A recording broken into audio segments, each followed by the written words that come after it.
Hai kaum rebahaners, gimana kabar kalian hari ini?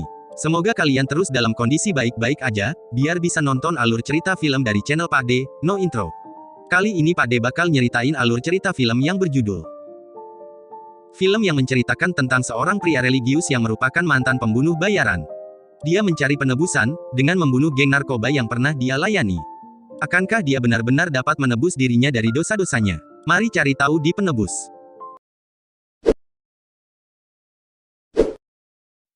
Film Penebus, menceritakan tentang Pardo, seorang pria religius yang mengunjungi gereja secara teratur.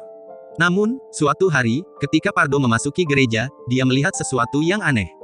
Dari kejauhan, dia melihat orang yang panik menyembunyikan sesuatu di salah satu pot bunga di gereja. Merasa curiga, Pardo mengikuti pria itu ke pelabuhan. Di sana, ia melihat pria itu didatangi oleh 4 pria lainnya mencari tas berisi uang. Mereka kemudian menginterogasi, mengeroyok, dan beberapa kali menenggelamkan lelaki malang itu ke dalam air di tepi pantai. Meski nyaris dipukuli hingga tewas, pria itu tetap mengaku tak tahu apa-apa soal tas tersebut. Gagal mendapatkan informasi, keempat pria itu meninggalkannya. Pardo kemudian mendekati pria tersebut, yang ternyata adalah Agustin. Pardo pun berinisiatif membantunya. Agustin meminta Pardo untuk membawanya ke rumah temannya, Antonia. Sesampainya di tempat tujuan, Antonia membukakan pintu dan mempersilakan mereka masuk. Melihat kondisi Agustin yang memprihatinkan, Antonia menyuruh anaknya pergi ke rumah bibinya. Padahal, anaknya sedang sakit dan perlu dioperasi untuk sembuh. Namun, dia terpaksa mengirim putranya pergi untuk melindunginya. Dia tidak ingin seseorang yang mencari Agustin datang ke rumahnya suatu hari nanti dan menyakiti putranya. Sementara itu, Pardo penasaran dan menanyakan permintaan Agustin saat berdoa di gereja. Agustin menjawab bahwa dia hanya ingin orang-orang yang memukulinya pergi dan tidak mengganggunya. Sehingga dia bisa bekerja dengan tenang. Pardo berpikir sejenak sebelum meninggalkan rumah. Sesampai di rumah, Pardo melakukan ritual dengan memutar lubang peluru senjatanya, seperti rolet Rusia. Dia mengisi 1 lubang dengan peluru sementara 5 lainnya dibiarkan kosong. Dia kemudian menembakkan pistol sekali ke kepalanya. Jika ia masih diberi kesempatan untuk hidup, berarti ia masih diberi kesempatan untuk bertapa, dengan memberantas kejahatan yang ada di sekitarnya. Namun, jika dia meninggal, maka misinya akan berakhir. Karena itu, ia mendapat julukan Sang Penebus. Suatu sore, Pardo datang ke pelabuhan dan menantang 4 orang yang telah memukul Agustin tempo hari. Agustin juga melihat Pardo dari kejauhan dengan rasa takut. Pertarungan tidak bisa dihindari. Menggunakan pisau kecil yang diselipkan di jarinya, Pardo dengan mudah menebas leher lawannya. Bahkan salah satu musuhnya kepalanya remuk karena terkena baling-baling mesin perahu yang masih menyala. Setelah menggulingkan lawan-lawannya, Pardo mengambil barang-barang mereka dan menyumbangkannya ke gereja. Saat Pardo berjalan menuju rumah Antonia, ia melihat banyak orang bersenjata, berseliweran di dekat jalan raya. Dia juga meningkatkan kewaspadaannya, meskipun mereka mengabaikannya, menunjukkan bahwa Pardo bukanlah orang yang mereka cari. Sesampainya di rumah Antonia, Agustin memohon kepada Pardo untuk melindunginya dari para pelaku. Ternyata tas berisi uang yang dibuang Agustin beberapa hari lalu itu milik seorang bos bandar narkoba. Pardo bersedia membantu Agustin asalkan uang itu dikembalikan ke pemilik aslinya. Agustin menyetujui usulnya. Untuk menghindari geng pengedar narkoba, Pardo kemudian membawa Agustin dan Antonia di mobilnya untuk bersembunyi di sebuah gua di pantai yang sepi. Setelah itu, Pardo berkelana ke geng pengedar narkoba. Dia mengajukan tawaran untuk memberi tahu mereka lokasi tas yang mereka incar. Namun, dia meminta satu syarat, yakni mereka harus meninggalkan kota setelah mendapatkan tas tersebut. Pemimpin mereka, Pidra, tidak langsung percaya. Dia ingin memeriksa kebenaran cerita Pardo terlebih dahulu. Di bawah todongan senjata, Pardo memberi tahu mereka bahwa tas yang mereka cari disembunyikan di sebuah gereja. Ditemani anak buahnya, Pidra langsung menuju gereja. Namun, setelah anak buah Pidra menggeledah setiap sudut, mereka tidak menemukan tas tersebut. Kesal, Pidra memanggil anak buahnya yang menjaga tempat Pardo ditahan. Dia memerintahkan anak buahnya untuk membunuh Pardo karena berbohong. Namun, sebelum itu terjadi, Pardo menyerang anak buah Pidra dan terlibat perkelahian. Sendirian, dia bertarung melawan banyak anak buah Pidra yang menggunakan senjata. Beruntung, Pardo berhasil memenangkan pertarungan dan membunuh mereka semua. Tidak lama kemudian, Pidra kembali ke rumah. Betapa terkejutnya dia, melihat semua anak buahnya terbunuh. Dia segera mendatangi bosnya, Steve Braddock, untuk melaporkan kejadian tersebut. Ternyata, Steve adalah pemilik tas itu. Usai menyembelih anak buah Pidra, Pardo pergi ke gua untuk menemui Agustin dan Antonia yang terlihat sibuk menghitung uang. Meski awalnya kaget dengan pemandangan di hadapannya, Pardo segera menyadari bahwa tas yang dicari Pidra telah diambil kembali oleh Agustin agar Antonia bisa merawat anaknya. Pardo kemudian mencoba merebut tas itu. Namun, Antonia mencoba menghentikannya, memohon Pardo untuk membiarkannya memiliki uang. Pardo mengabaikannya. Dia masih berniat mengembalikan uang itu ke Pidra. Di tengah perjalanan, dia menjadi ragu-ragu. Dia teringat masa lalu bersama istri dan anak-anaknya. Dia menghentikan mobilnya di pinggir jalan untuk berpikir. Pada akhirnya, dia kembali ke gua dan mengembalikan uang itu kepada Antonia dan Agustin. Masih di dalam gua, ia kembali melakukan ritual uniknya dengan bermain roulette Rusia. Beruntung, tembakan yang meletus itu kosong sehingga dia selamat. Beberapa waktu kemudian, Pardo mulai mengawal aktivitas ilegal geng pengedar narkoba.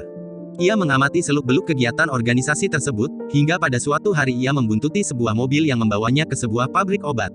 Dari kejauhan, ia terus memata-matai aktivitas yang berlangsung di sana.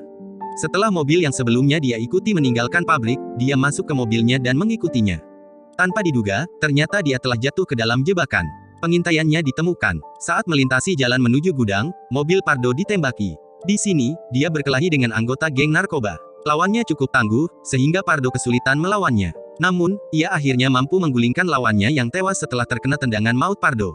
Malam itu, dia kembali ke gua untuk beristirahat. Di sana, Antonia datang dan mengundangnya untuk berbicara. Saat Antonia menyentuh punggungnya, ia langsung teringat kenangan masa lalu bersama istrinya. Di masa lalu, Pardo diculik bersama istrinya yang sedang hamil. Saat itu, istri Pardo disiksa dan diteriaki kesakitan oleh seorang pria bernama Alakran yang memiliki julukan Scorpio. Pria itu mencongkel isi perut istrinya yang sedang hamil di depannya. Alakran memberi Pardo pilihan untuk mengakhiri hidup istrinya, atau melihatnya disiksa sampai mati. Pardo tidak bisa berbuat apa-apa, karena saat itu ia juga dalam keadaan terikat. Di bawah ancaman pistol, dia diberi pistol yang diarahkan ke tubuh istrinya.